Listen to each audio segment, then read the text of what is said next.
시작하도록 하겠습니다. 안녕하세요. 오준영입니다. 오늘은 두 형제 마지막 시간입니다. 저는 이 두 형제가 개인적으로 너무 마음이 많이 와닿았습니다. 네, 쉽기도 했지만, 우리 개성화의 과정이라고 굳이 따지면 할 수 있는 것들이 너무나 자연스럽게 이제 이루어지고 있어서 표현이 되고 있고요. 그래서 저는 좋습니다. 자, 이제 오늘 내용은요.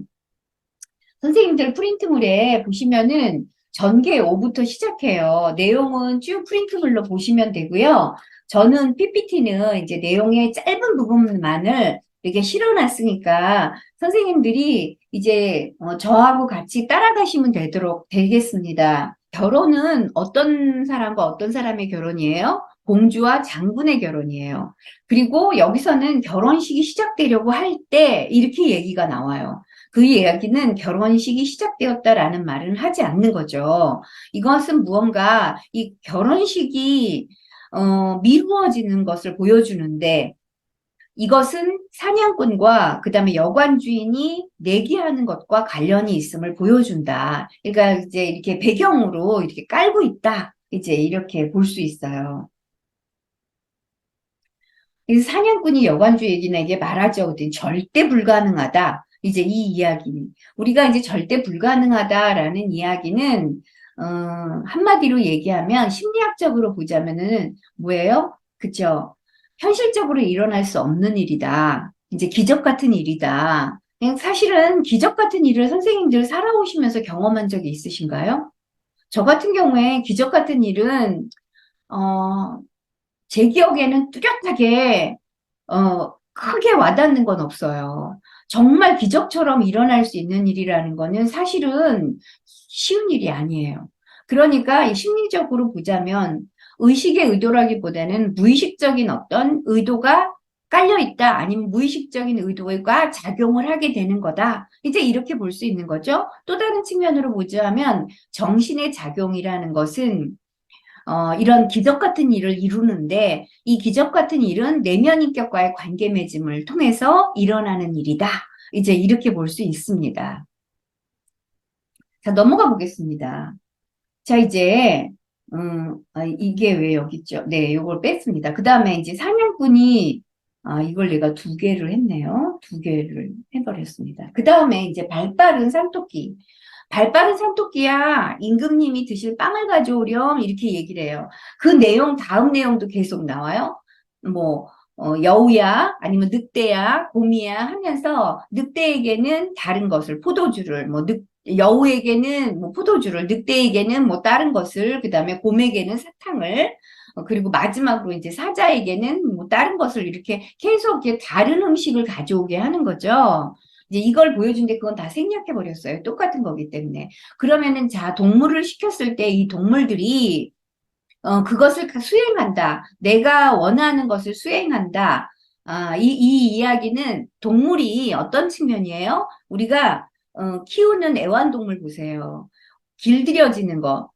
예를 들어서 개나 고양이는 길들여지죠. 어느 정도. 그죠? 근데 여러분들 뱀이나 다른 동물 길들여지나요?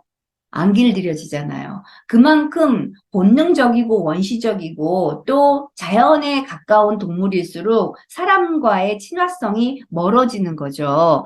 마찬가지로 우리의 무의식도 대변하는 게 이제 동물이거든요. 우리의 무의식을 대변하는 이 동물들도 사실 의식의 근처에, 의식의 가까이에 있는 동물들은 사실은 사람의 말을 잘 따르는 편이에요. 그리고 사람은 어느 정도 도와주죠. 그러나 야생적이다라고 하는 동물들은 어때요? 아무래도 본능성이 더 강력하겠죠. 그렇죠?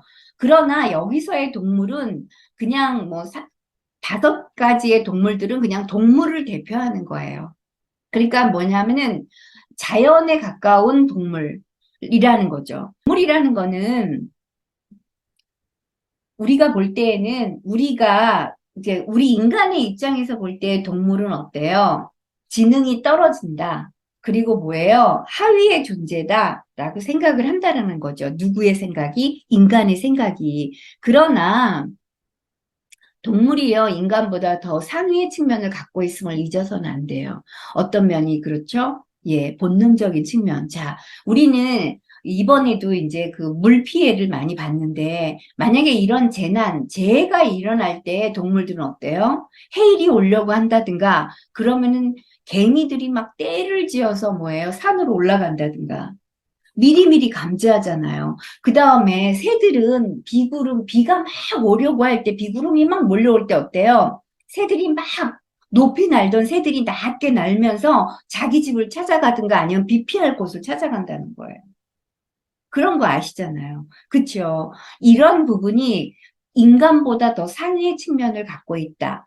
뭐냐면요, 우리가 키우는 고양이, 개들도 이런 어떤 인간보다 상위적인 측면을 갖고 있어요. 왜냐하면 제가 주인이잖아요. 아니, 물론 집사지만, 전 고양이를 키우는데, 근데 저희 고양이가 제가 올 때가 되잖아요. 그러면은 딱 현관 앞에 이렇게 앉아 있는데요. 그러면은 조금 있다가 한 1, 2분 뒤에, 그러니까 엘리베이터를 타고 올라오는 그 시간인 거예요. 그 시간에 이 아이는 벌써 감지를 하고 있는 거예요. 그리고는 딱 현관 앞에 나와 있어요. 왜? 엄마의 발소리를 이미 들었다는 거지. 그만큼 이런 게 발달되어 있어요. 우리가 원시부족들, 특히 이제 평야에 사는 원시부족들은 눈이 특히 이렇게 몽골 지역이라든가 이렇게 넓은 평야 지역에 살고 있는 사람들은 눈이 너무 발달해서 우리는 2.0도 잘 안 나오는데 7.0 이렇다면서 쫙 먼 거리에 있는 것도 보인다. 이제 이런 것들하고 크게 다르지 않아요. 그만큼 자연성이 여기서의 그 상위의 측면이라는 건 자연적인 측면이라는 것을 보여주는 거죠. 예. 그 다음에 고대 사회에서 수많은 종교에 보면은 신성함이 동물이 그러니까 뭐 하토루라든가 여기 이제 하토루가 나오는데 이 하토루가요 이제 이 소예요. 염소. 그러니까 이런 동물들 그 다음에 그 이집트의 벽화에 보시면 이시스 왕이라든가 왕들을 이렇게 묘사할 때 동물과 같이 이렇게 옆모습에 뭐 이렇게 악어로 표현된다든가 아니면 여우 같은 거라든가 고양이로 이렇게 표현되는 그런 동물들을 갖고 있어요. 그런 동물들의 어떤 신의 모습에서 동물들의 형상을 가지고 있거든요. 그만큼 동물의 형상, 동물의 속성은 무엇과 연결되어 있어요? 신성함. 신성함이라는 것은 신적인 어떤 요소하고 연결되어 있어요. 그래서 이 동물이라는 것은 오히려 하위 존재가 아니라 상위의 측면임을 잊어서는 안 된다. 이제 이런 거죠. 음, 그래서 동물들의 도움을 많이 받아요. 민담에서는. 특히 신화라든가 아니면은 전설, 그 다음에 민담, 이런 데에서는요, 동물의 도움을 엄청 많이 받아요. 이제 그런 것들이 옛날부터, 고대 사회부터 사람들이 동물에 대한 어떤 신성함을 가지고 있었다라는 것을 보여줍니다.